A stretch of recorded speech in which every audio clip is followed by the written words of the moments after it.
हर हर महादेव भक्तों, जैसा कि आप सभी जानते हैं 14 जुलाई को आषाढ़ अमावस्या पड़ रही है। आपको इस दिन चुपचाप इन 3 वृक्षों को छूकर आ जाना है। छप्पर फाड़कर होगी धन वर्षा, कंगाल भी बनेगा धनवान। इतनी धन दौलत आएगी कि संभाल नहीं पाओगे। जन्मों जन्मांतर की गरीबी तत्काल हो जाएगी दूर। अगर विश्वास नहीं तो 14 जुलाई 2026 आषाढ़ अमावस्या के दिन प्रैक्टिकल करके देख लेना। जी हाँ भक्तों, आज के इस वीडियो में हम जिन चमत्कारी देव वृक्षों के बारे में बात करने वाले हैं, उन देव वृक्षों में आषाढ़ अमावस्या के दिन स्वयं भगवान विष्णु और माता लक्ष्मी जी का वास होता है। और यह वृक्ष आपके घर के आसपास ही बड़ी आसानी से मिल जाएंगे।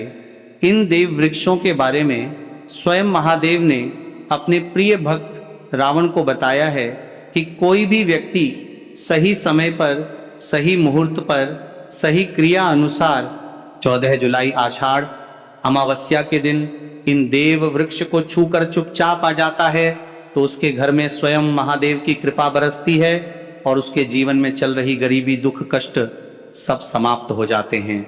जन्म जन्मांतर की गरीबी तत्काल दूर हो जाती है। आपका भाग्य 7वें आसमान पर होगा। जहां जहां भी जाओगे धन दौलत आपके पीछे पीछे आएगी। तो फिर आपसे एक छोटा सा अनुरोध है कि वीडियो को पूरा देखें, तभी लाभ की प्राप्ति हो सकती है। यदि आज आपने वीडियो को बीच बीच में देखा, काट काट कर देखा, तो जीवन में आपको कभी भी सफलता हासिल नहीं होगी और आप पूरे साल परेशान ही रहोगे। साथ ही भक्तों, इस वीडियो में हम आपको ऐसे पेड़ बताएंगे जिन्हें छूने मात्र से आपकी गरीबी तत्काल दूर हो जाएगी। जी हाँ भक्तों, माँ लक्ष्मी की आप पर ऐसी कृपा होगी कि आने वाले समय में आप धनवान बन जाओगे। भक्तों, अगर आप 14 जुलाई आषाढ़ अमावस्या के दिन ये जो पेड़ हम आपको बताएंगे, उन पेड़ों को छूने मात्र से आपकी गरीबी दूर हो जाएगी।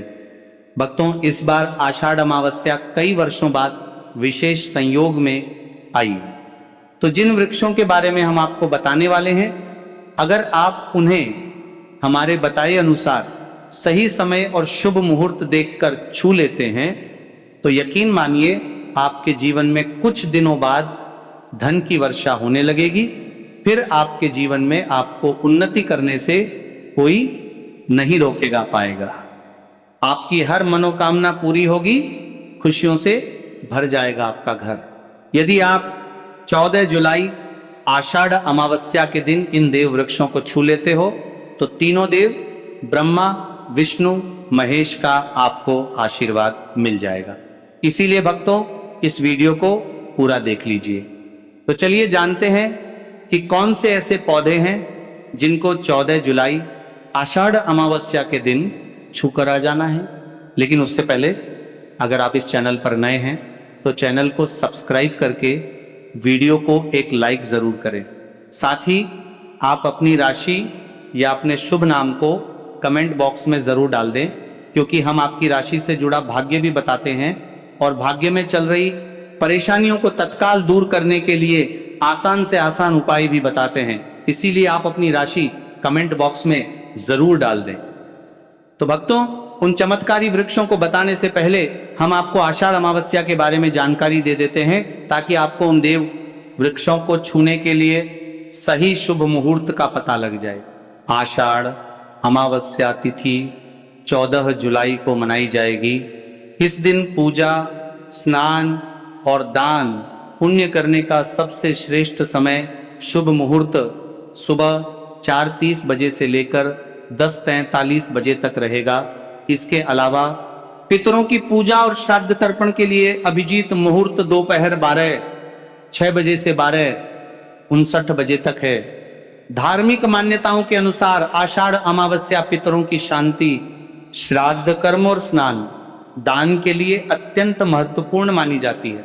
तो भक्तों, सबसे पहले तो आप सभी आषाढ़ अमावस्या के दिन इन पौधों को किसी भी समय, यानी कि किसी भी टाइम आप छूकर आ सकते हो, उसमें कोई भी दिक्कत वाली बात नहीं है। चलिए अब हम आपका ज्यादा समय बर्बाद न करते हुए बताते हैं कि आषाढ़ अमावस्या के दिन कौन कौन से पेड़ पौधे को छूना चाहिए। भक्तों, हमारे हिंदू धर्म में देवी माता रानी के अनेक स्वरूप कहे गए हैं, जिसमें वृक्षों को भीमा देवी के स्वरूप कहा जाता है।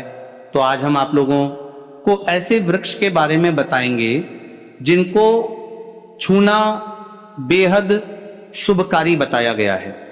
आषाढ़ अमावस्या के दिन इनको छूने मात्र से शत्रु दोष, कर्ज दोष, गरीबी दोष सब समाप्त होते हैं।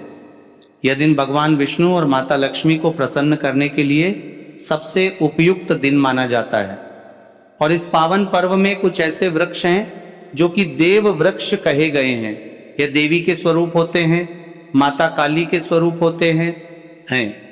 और हमारे धर्म में पेड़ पौधे को देवी देवता मान करके हम इनकी पूजा करते हैं, और हमें पूजा भी जरूर करनी चाहिए। विज्ञान भी कहता है पेड़ पौधे मनुष्यों को फ्री में प्राणवायु प्रदान करते हैं, और पेड़ पौधे हमें ऑक्सीजन देते हैं, और हमारे जो कार्बन डाइऑक्साइड होता है उसे ग्रहण करके सभी प्रकार की जितनी भी नकारात्मक चीजें होती हैं उसे अपने अंदर में स्वयं सोख लेता है और हमें ताजगी प्रदान करता है।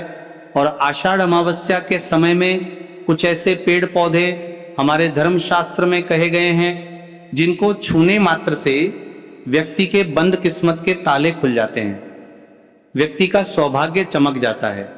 हमारे शास्त्रों में पेड़ पौधों को बहुत ही गुणकारी कहा जाता है, क्योंकि इनमें साक्षात देवताओं का वास होता है।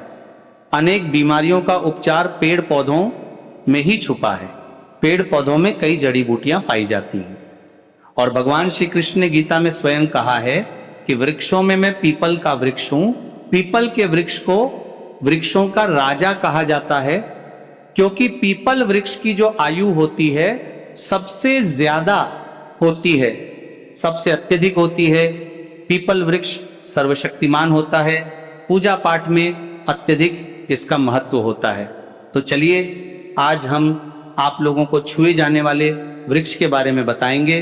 तो कमेंट में हर हर महादेव अवश्य लिख दीजिए, क्योंकि जब भगवान भोलेनाथ का नाम लिखा या बोला जाता है तो भगवान भोलेनाथ उस व्यक्ति से बहुत ही जल्दी प्रसन्न हो जाते हैं। भक्तों, हमारे धर्मशास्त्र में अनेक ऐसे वृक्ष हैं जिन्हें कल्याणकारी और मंगलकारी माना गया है। यह वृक्ष केवल पर्यावरण के लिए नहीं बल्कि हमारे जीवन के लिए भी बेहद महत्वपूर्ण होते हैं। खासकर अगर आप इन वृक्षों को छूते हैं तो आपकी सारी परेशानियां, कष्ट, दुख और तकलीफें खत्म हो जाती हैं। इस दिन इन वृक्षों का असर कई गुना बढ़ जाता है। इस दिन शक्ति धरती लोक में आ जाती है, और इस दिन हर वस्तु में प्राण और चेतना का संचार होता है। जब यह शक्ति पूरे ब्रह्मांड में फैली होती है तो जितने भी पेड़ पौधे, जीव जंतु और चल वस्तुएं हैं, सब में शक्ति जागृत हो जाती है। इस विशेष समय में अगर आप देवी स्वरूप कहे गए पेड़ पौधों को जाकर छू लेते हैं तो आपके जीवन के सारे दुख, कष्ट, रोग और परेशानियां समाप्त हो जाती है।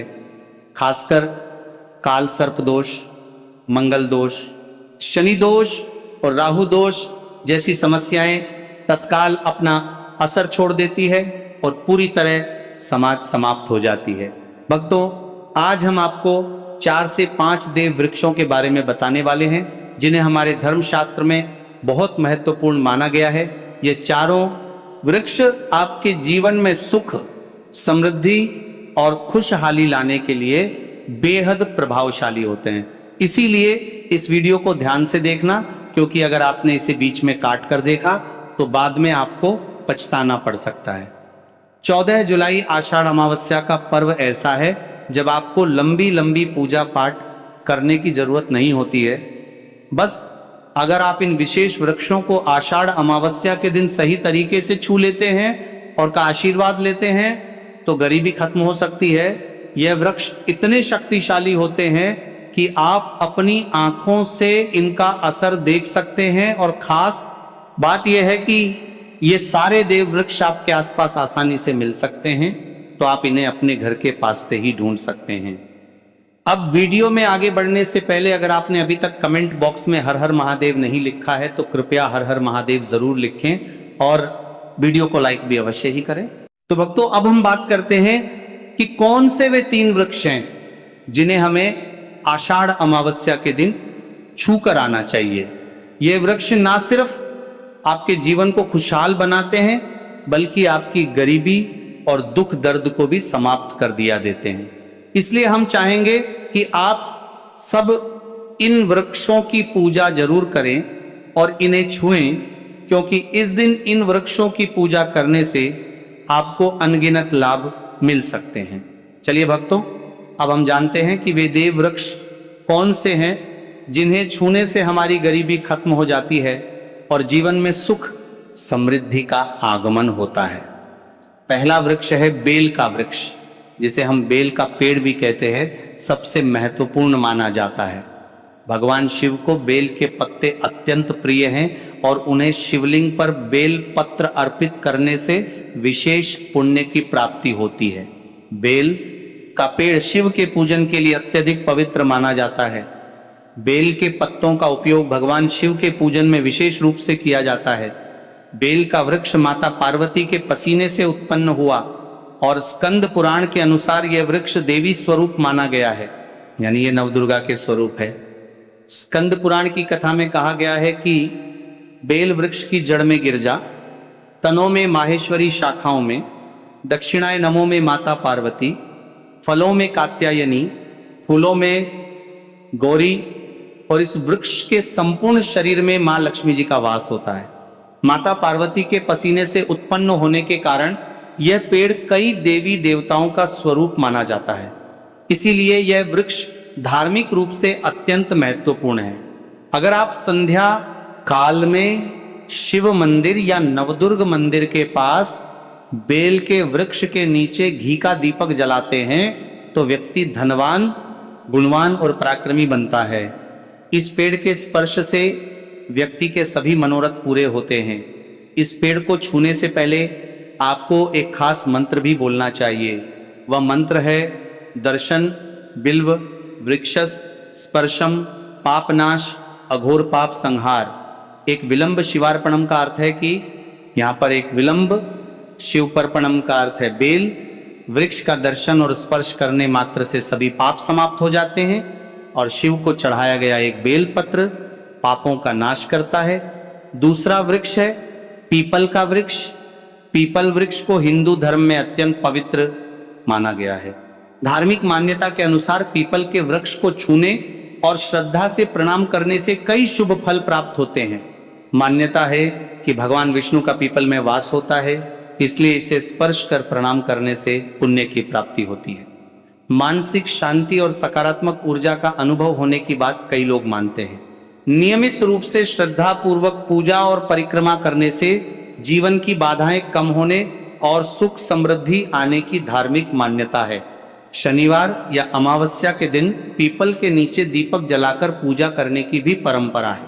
अब भक्तों, तीसरे उपाय के बारे में बात करते हैं। तो देखिए, सबसे पहले बात कर लेते हैं कि जो मां तुलसी है, इनके बिना श्री हरि विष्णु का पूजन और श्री हरि विष्णु का भोग दोनों ही अधूरे हैं। जब भी हम श्री हरि विष्णु को भोग कराते हैं, उनको भोग लगाते हैं, उसमें हम तुलसी दल जरूर डालते हैं।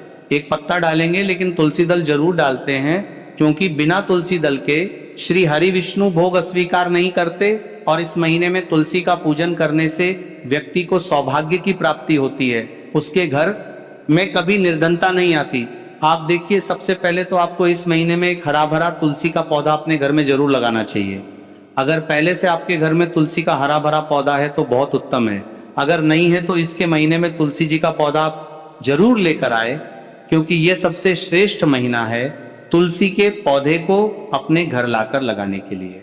दूसरी चीज कि देखिए, इस महीने में या उससे पहले आपके घर में तुलसी जी का पौधा सूख गया है, और अगर तुलसी का पौधा आपके घर में सूखा हुआ है तो उससे कौन सा उपाय है जो आप करके रातों रात अपने भाग्य को चमका सकते हैं। तो देखिए, अगर आपके घर में अगर तुलसी जी का सूखा हुआ पौधा है, इसमें आपको हरे हरे भरे पौधे से उपाय नहीं करना। आपके घर में तुलसी जी का अगर सूखा हुआ पौधा है, उसी से आप उपाय करेंगे। इस चीज का ध्यान रखें। तो देखिए, अगर तुलसी जी का पौधा सूख गया है तो आपको क्या करना है, उसकी छोटी छोटी ठानियां लेनी है, गिन करके 7 ठानियां, ठीक है ना। कितनी ठानियां लेंगे? 7 ठानियां लेंगे। थोड़ा सा मोहल्ली धागा आपको लेना है और सातों तुलसी की सूखी लकड़ी को एक के अंदर एक यानी गट्ठा टाइप का बनाना है और उसको बांध देना है, ठीक है ना। सारी तुलसी की लकड़ियों आपको इकट्ठा करना है और मौली धागे से बांध देना है। बांध देंगे कलावा लपेटकर। अब आपको क्या करना है, रोली का तिलक इस तुलसी की सूखी लकड़ी पर आपको करना है। रोली का तिलक करेंगे। अगर चंदन है तो थोड़ा सा चंदन लगा दीजिए। अभी ये तुलसी की जो सूखी लकड़ी है ये आपको थोड़ी देर अपने घर के मंदिर में रखनी है, श्री हरि विष्णु के सामने।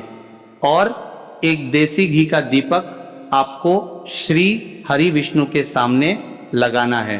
दीपक गोल बाती का लगाएंगे और उसमें एक चुटकी पिसी हुई हल्दी डाल देंगे, ठीक है ना। श्री हरि विष्णु को हल्दी बहुत प्रिय है। दीपक लगा देंगे। थोड़ी देर बाद जो तुलसी की लकड़ियां हैं उनको ऐसे ही रखा रहने देंगे, तिलक कर देंगे।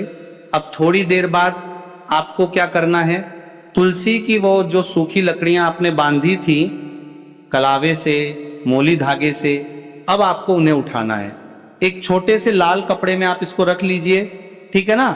लाल कपड़े में रख लीजिए, पीला कपड़ा हो तो पीले कपड़े में रख लीजिए। रखने के बाद आपको क्या करना है, इसकी पोटली टाइप की बना देनी है।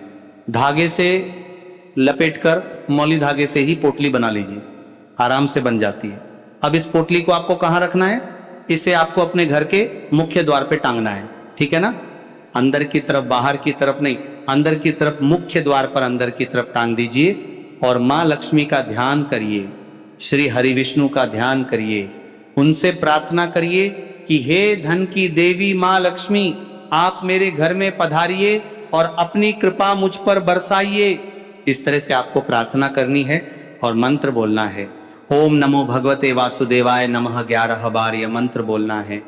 एक दीपक आपको जिस दिन भी उपाय कर रहे हैं अपने घर के मुख्य द्वार पर प्रज्वलित करना है। चौमुखी दीपक यानी 4 बाती का दीपक लगाएंगे और थोड़ी सी हल्दी उस दीपक में भी डाल देंगे।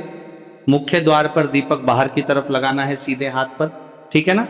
ये उपाय आप करिए और देखिए कि कैसे आप महाकरोड़पति बनते हैं, कैसे आपके पास पैसा आता है और कैसे आपके पास पैसा रुकता है।